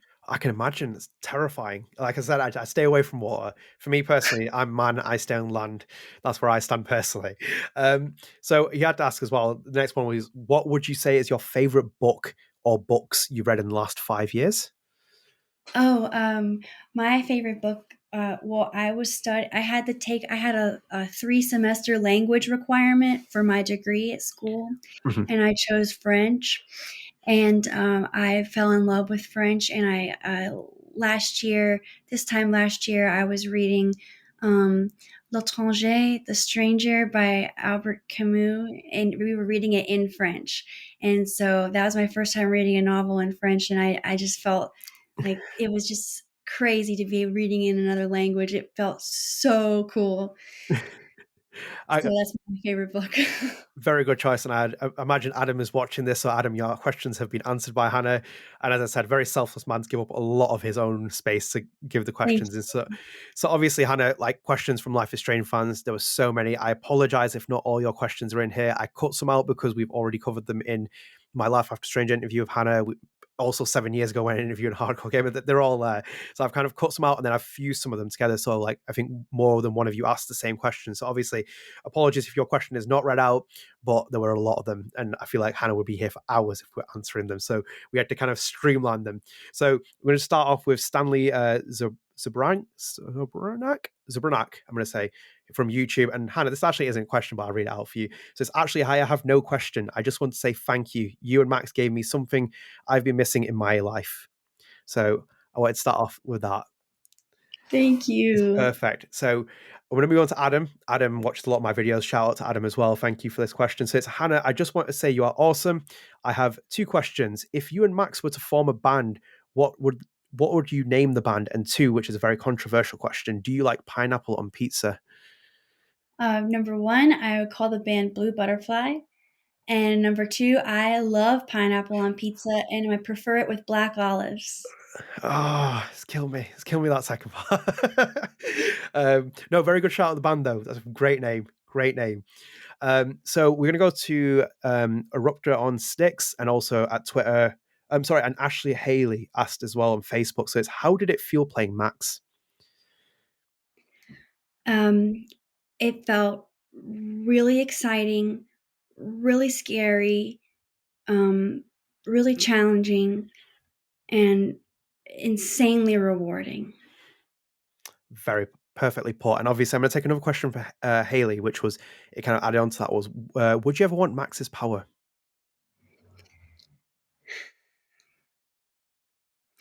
No, because it causes natural disasters and whales are washing up on shore and it's not good.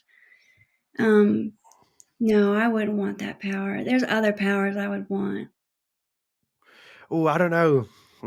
I would take it any day of the week. But that's me. I'd probably destroy all my town where I live and everything. But yeah, it's a mad, mad power. Would you take any of the other Life is Strange powers? Because obviously we have Life is Strange True Color. Alex has the power to read empathy and like emotions, and then Daniel has telekinesis. Would you take either of those powers, or would you just want to be Hannah, no powers? I'd like to have the empathy Really? power. That'd be cool. Yeah, you could make a difference somehow with that. Like if you were a psychiatrist or a therapist or something. Ah, But mostly I'd want to be invisible or be able to fly. well, very good sharp. Yeah, no, I like those. I'm waiting for the Life is Strange characters to have those two powers, which which will be a great day. So thank you for those questions so far. So we have Milo Radel Steiner, which came from Twitter. And this is a really good question, actually. So talks of a TV adaptation for Life is Strange are going around for years now. Hannah, this is the same TV show we were talking about 2 years ago, by the way. It's still, yeah, it's that show. If it would happen and somebody else would portray Max, heaven forbid, what would you tell them is the most important thing to know about Max's character? What advice would you give them about her, and should they ask why? Okay. I think I would say that the most important thing about Max is that she really cares about doing the right thing, and that no matter what mistakes she may make or ways she may hurt other people as a collateral, like she there's no there's nothing manipulative about what she's trying to do, and there's nothing like dark. She's a force of light and wants to do the right thing, um and also I just think it's important to remember like where she came from, like her level of neurosis that she overcomes in order to be the hero of a game. Mhm. um like I think it's really important to just like not forget about where she started from and how far she's come. So I would tell them to recall that. No, very good shout. And Milo, if you do want to understand why I said heaven forbid, you should watch Life After Strange episode 1, because the title says as well, Hannah said, I never want anyone else to play Max, and we don't let anyone else play Max except for Hannah. So that's that. So this one's coming from Jace on Twitter. So they said, I'd love to hear Hannah Telle's thoughts on the comics, the arc it takes, and how she feels about Max being portrayed in that format. I don't know if you've read them. I have a bunch of them Oh, don't you? as like little decorations around my house. They make me feel really special when I see them. I'm like, oh, this is incredible. They're also beautiful, just as pieces of art. I have not read through the whole series, so I don't know the arc or anything. But I love the fact that the story has continued in this different medium. I think that is so cool, Mhm. and I am looking forward to having like a chance to just sit down and go through all of them. That's going to be the next question from Psycho Live on YouTube. If no, would you intend to read them? Is Oh, it? definitely, yes. I would recommend it, by the way, because obviously I've interviewed Emma Vicelli. She's the lead writer on the comic series. So we spoke when the first three she kind of explained it to me. I think it's like arcs that were out. So it's very interesting when I got up to them, and I think you'd find it very, very interesting, the story they tell. Because like as I said, there's scenes for me where it's like Rachel and Max are in the same room, and that's like blowing my mind a little bit because I'm like, these are two of my favorite characters. And it's like a collision of universes, and you see like just conversations that never existed. Because obviously, Dontnod were making the first Life is Strange game, and Rachel, well, we know what happened to Rachel as well. So I would 100% recommend it, Hannah. And I feel like they should do like a digital graphic novel or something where you can do the audio for it, because it would sell God knows how much money. So Square Enix, if you want to hire me for that and direct it, I'll take my I'll take my cut from that. So Hannah, we're gonna go to Andrew Montez. Andrew, thank you very much. He watches on my channel a lot, so thank you for submitting this. So question is going to be, in the next Life is Strange, would you like to have your music be part of the game? And also asked by Matthew Avery on Facebook and Adam Myers on YouTube, if they do bring Chloe and Max. Oh no, actually, well, move that to the next question. No, we'll stick with the music first. Would you like your music in a Life is Strange Yes, game? I would love that. I would love that. If they wanted me to like write a song based on the game's plot or something, like a theme from the game, I would definitely like change my style and make it to be the style they wanted. So, and I'm going to dig into this a bit more, Hannah, because obviously I know you're a singer-songwriter. I know that kind of feel, but obviously with Life is Strange, they've had singers come on to do the soundtracks. Angus and Julia Stone did it for True Colors. Daughter did it for Before the Storm. Jonathan Morelli from Sid Matters did it.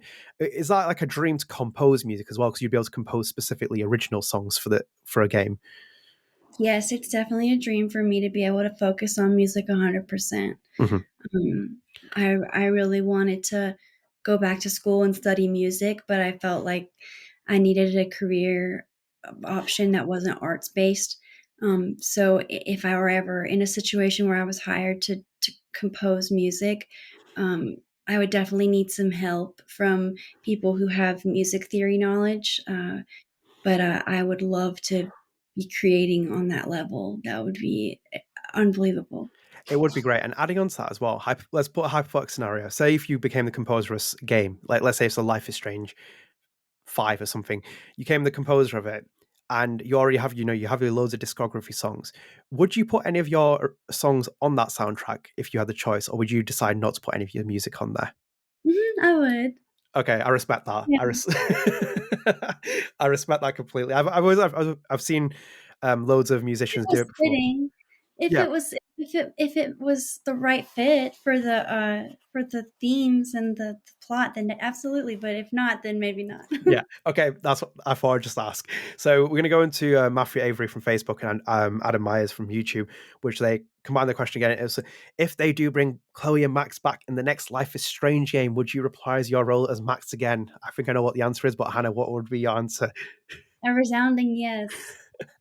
I can imagine. And I'm going to expand on that question a bit more, and I'm going to give you an interesting hypothetical. Because, like, say if we carry on the story from a certain point in Life is Strange, let's say, the ending where Max gives up Chloe, which is the wrong ending. It's always the wrong ending for me. But say if that happens, and then we were making a new Life is Strange game, and we put Max as the main character, and we give you a choice of like having any side characters. So we're talking about all the main characters. We have like Sean Diaz, Daniel Diaz, Chris from Awesome Spirit. You have Alex Chen. Which character would you like to team up with Max? Could even be Rachel Amber as well. Which character would you like to make Max's sidekick if they were like hypothetically searching for Chloe through time and space? I would say Alex Chen. Yeah, They could, that's they could play music together.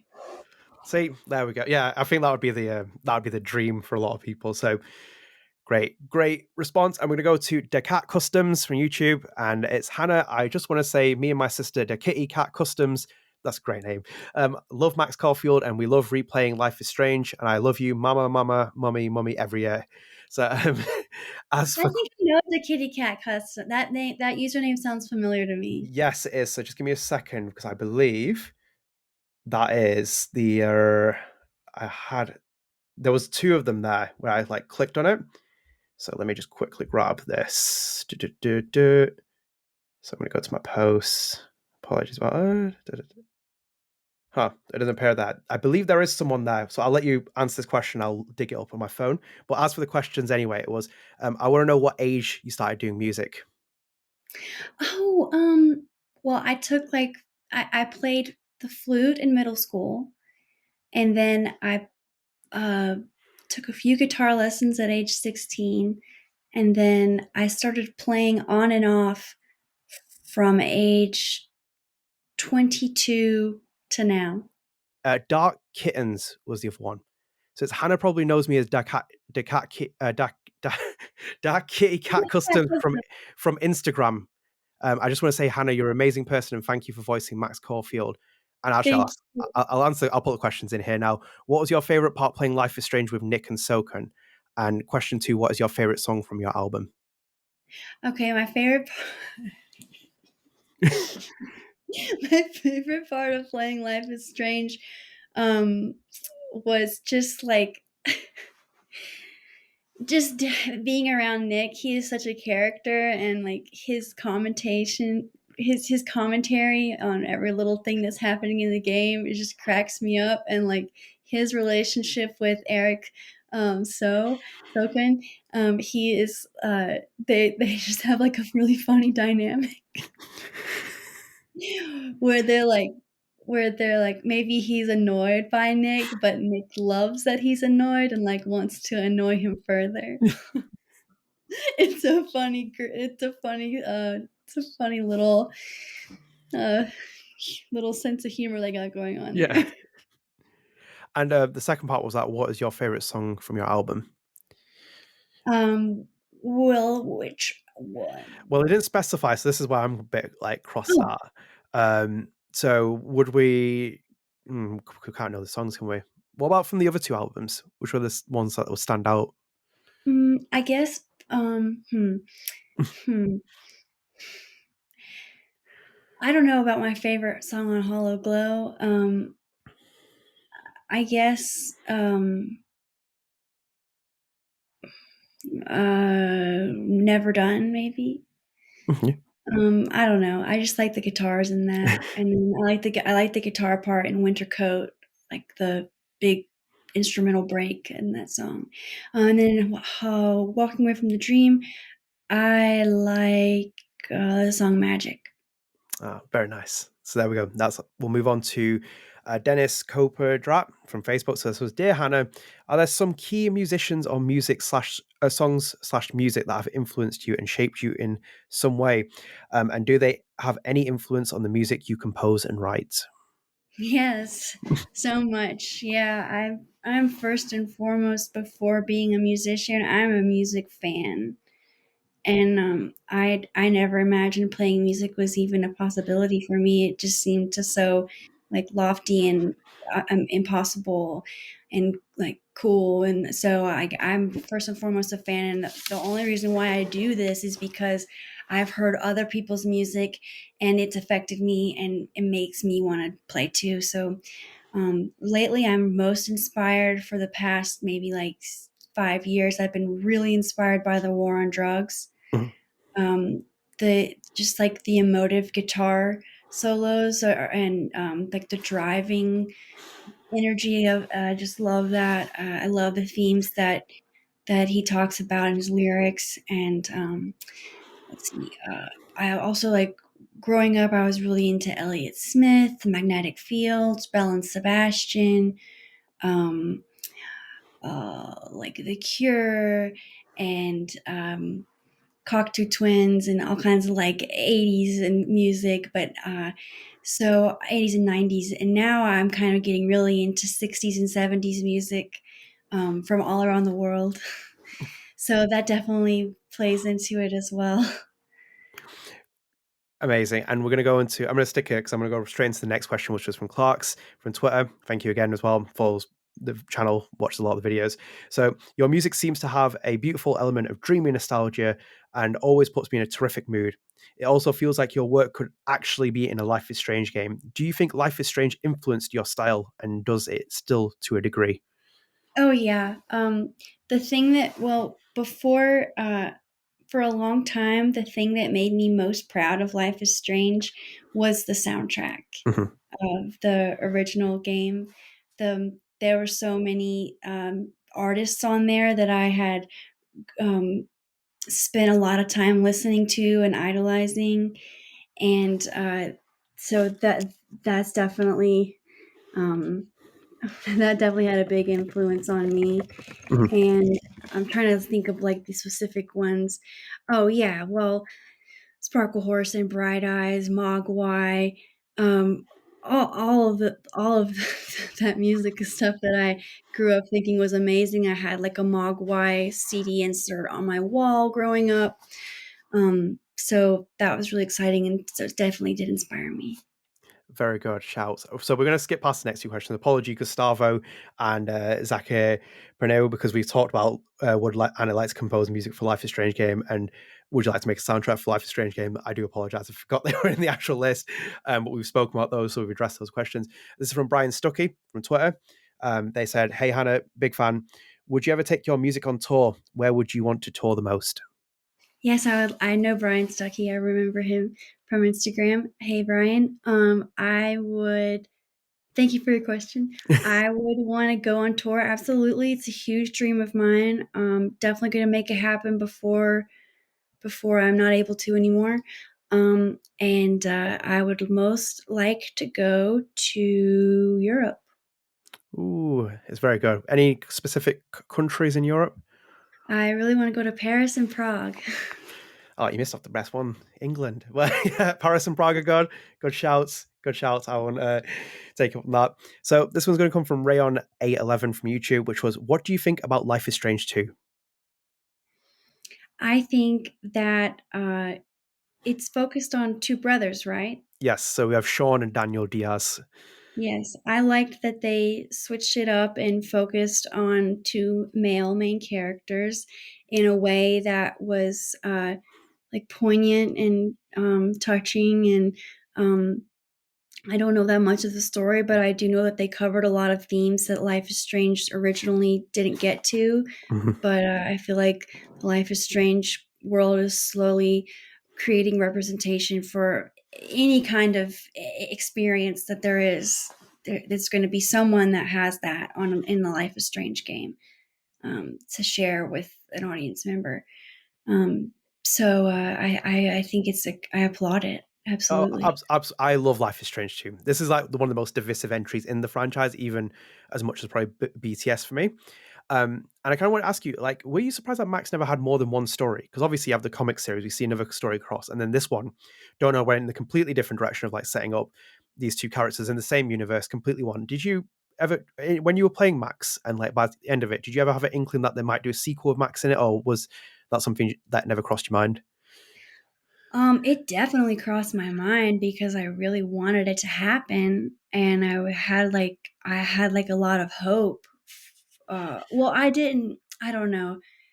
I was so caught up in just the fact that it was doing well at all, and that I had even gotten as far as I had, Mhm. that I wasn't even thinking about there potentially being future work.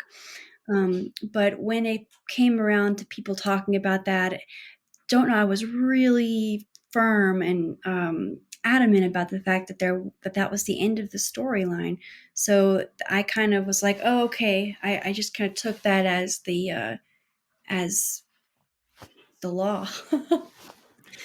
Yeah. Okay. Fair enough. And we're gonna go to Adam Myers on YouTube. This is, what are you hoping for with the future of Life is Strange? Well, this would be hard to do, but I would like there to be a character.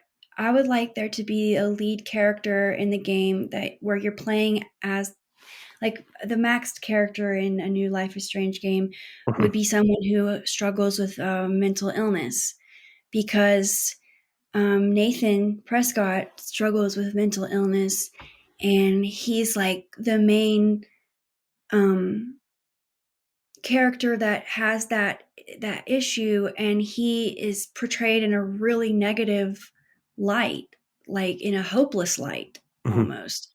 And I just feel like there's so much more than like a misunderstood villain when it comes to mental illness. Like, Yeah. how cool would it be if you were like a bipolar character and you had to choose, okay, are you going to have an outburst here, or are you going to stay calm, or like, are you going to like, I don't know. It would be really hard to do, and I'm not sure if it would alienate certain people or make them feel worse about themselves. But I would like to see, as someone who has mental problems, I would like to see a main character struggling with that. Oh, I completely agree with you, because obviously, like, you haven't played True Colors all the way through, but it's very eerily similar to Life is Strange 1. They have a very similar character to Nathan Prescott called Mac, and he literally does almost the exact same thing. And I feel like, because I recently watched The Joker for the first time with Joaquin Phoenix, and I did not like that, because I was like, why are we still portraying people with any kind of mental illness with, like, they're lunatics or something, and we have to feel sorry for them? Like, do you know, like, as a society, something bad happens to them,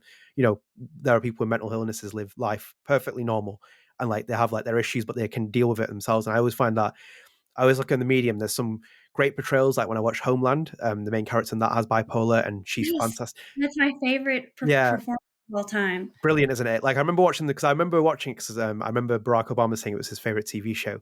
I was like, yeah, I'll stick it on. I remember watching the first season. I was like, this is incredible. And like the portrayal for her as well is so good as well. I felt for her, and it showed that it wasn't the, oh yeah, you know, she's a side character who's got a mental illness and a bit insane or whatever. It's kind of like you have a deep psychological exploration of people who don't trust her because she has this illness, but she's like so brilliant and unbelievable. So I am full on with Hannah Telle for having a full focus mental health character and Life is Strange main character. And it's a great shout. So you go to Daniel Walton on Twitter. Again, shout out to Daniel. He watches a lot of my videos, so thank you. And he asked, "Hi Hannah, I have several questions, but for today I will go with: have you read the Life is Strange fan fictions? And if so, have you made any favorites? Have a good day, y'all." But I haven't. I don't know where to find them, but I would like to read them because because I like fan fiction. I used to read. When I was a little girl, I used to read Harry Potter fan fiction. Great shout. And yeah, I need to like do. I need to know where to go to find the good stuff. I'm sure your DMs will get swamped at this point now because you've said that. So if anyone's watching Instagram, you know where to find Hannah. So I go into Facebook again. Ash Nigyan asked, would Hannah ever consider being on something like Cameo? I would. I don't know how to do it, and I also don't know. I also really want to be on TikTok, but I cannot figure out how to do it. What are you all doing on TikTok? Like I'm on there scrolling, like I don't see anything I'm interested in. Like what? Like how do you get stuff you want? Like I don't know. Anyway, long story. I'm not very tech savvy, so Cameo I would need someone to help me manage it, help me do it. But I would like to do something like that. Maybe I'll get on it. Maybe I'll add it to my to-do list. Yeah, I think it would definitely be something great as well. And Hannah, can I just show you something interesting? Just to prove that Hannah is not as tech savvy as she claims. So Hannah, I've actually kept the first message we ever spoke on, which was back in 2015 July. And this came through Twitter, which you put, "Hey, I think I saw a tweet about you wanting to email me an email for an interview. Twitter is really confusing. Ha, my email is ... which Yeah, I just learned how to figure. I'm still figuring out Twitter. Yeah, I see. That's if you want to know Hannah's, she's not exaggerating about the technology part. That's where we stand on that. And also as well, I think like with Cameo, I don't think you could read any Max lines either, because I know that Kylie's on Cameo, who did Rachel Lambert, and I believe one of her tweets was like, "I can't read out any Life is Strange requests or anything like that. I can obviously do you in a Cameo video, but not in the Life is Strange lines or anything." Because yeah, Oh, she can't. no, she can't. I don't know. I don't know if your contracts or situations are different, but she said specifically, she's like, I can do you a video, but I can't do any of Rachel's lines, because I imagine that's A copyright infringement. yeah. So That's a good thing that I heard that, because knowing me, I would get on Cameo and be doing whatever anybody said and then get in big trouble.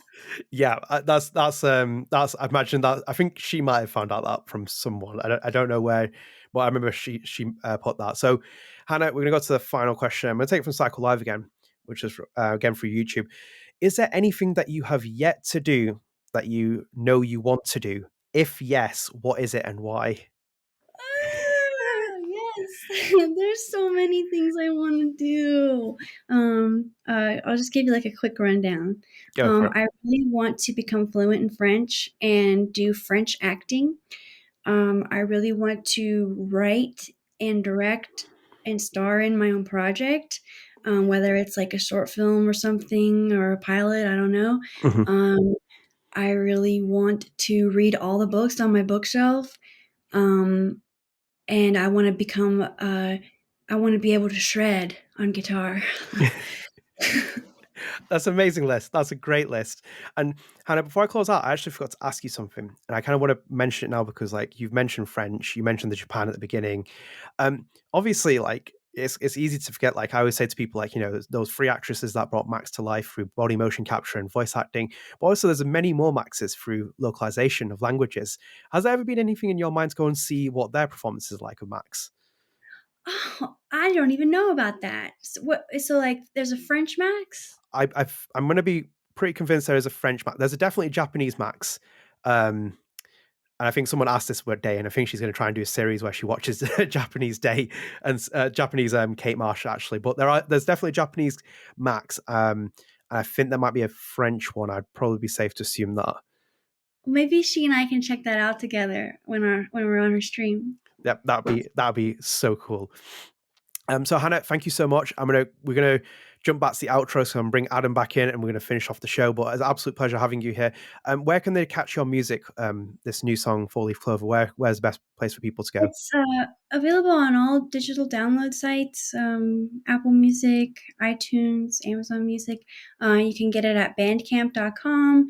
And 40% of the proceeds are being divided between PETA's effort in Ukraine and the Animal Love Rescue Center in Costa Rica. That's great. And we know how much the stuff in Ukraine is important to a lot of people. And obviously, Hannah loves her animals as well. We all know that. So it's important for those who are concerned. So go and check out her music. Go and download it. Send her the fanfic as well. She needs to see it. Hannah, again, absolute pleasure. It's been great. It's always great to catch up with you. But yeah, I'll jump back to Adam now. So I hope you guys all enjoyed watching that. Thanks. Right, we are back as well. I hope you enjoyed that. Adam, did you enjoy asking Hannah questions? Oh, wow. Oh, wait. I loved every minute of it. It was so, you might have saw my face. I think if you have my video, when I said like, oh, can you at least tell me? I was like, under the realization, like, I think I froze on their end because none of them are acknowledging me or they're just ignoring me. I watched back the Zencast recording. It does it where you're doing like little things, trying to figure out what's going on. And I was like, which is kind of good as well, because you're stuck on my screen when I was on the recording. So thankfully I can just put that in anyway. So you'll see it. Yeah. But yeah, unfortunate pleasure of like losing Adam there. Unreal as well. The fact that we have 3 different time zones and we were trying to get that sorted, somehow managed it. And then Zencastr blew up. But like I said, like, you know, that section was completely recorded in Zencastr. You'll see the quality of it. And obviously these two, the introduction, outro, and the BAFTA stuff is all on Zoom, but we will move into Zencastr hopefully, and hopefully see where the issue is for the next episode. So we will be back then. But that takes us to the end of the episode. And again, big shout out to Hannah. I love you, Hannah. It's always great to talk to you. You are Max, always, forever, and always. And yeah, please do check out her music as well. It is great as expected. I was going to ask her so many questions about it. Like I was going to see if she used FL Studio, and that's what annoys me, because I wanted you to ask her the music question, because the annoying part is your setup is there with your guitars, and I was like, well, I could take his back seat, and then I'm there stuck in the music questions asking him. I'm like, I know music, but I don't know as well as Adam. So should I tweet him now, message him and say, can you ask me the question? Can you ask her like, oh, what is a musical note? It's just like so frustrating. So frustrating. I know. I actually had like questions in my head. I'm like, oh, I could ask her this, but whatever. But as life shows us as well, you can never win with technology. So yeah, guys, I hope you enjoyed this. Please do leave a like, subscribe, and comment on the YouTube channel. Big shout out again to Adam for giving up a lot of his questions. He wanted to get as many of your questions in there.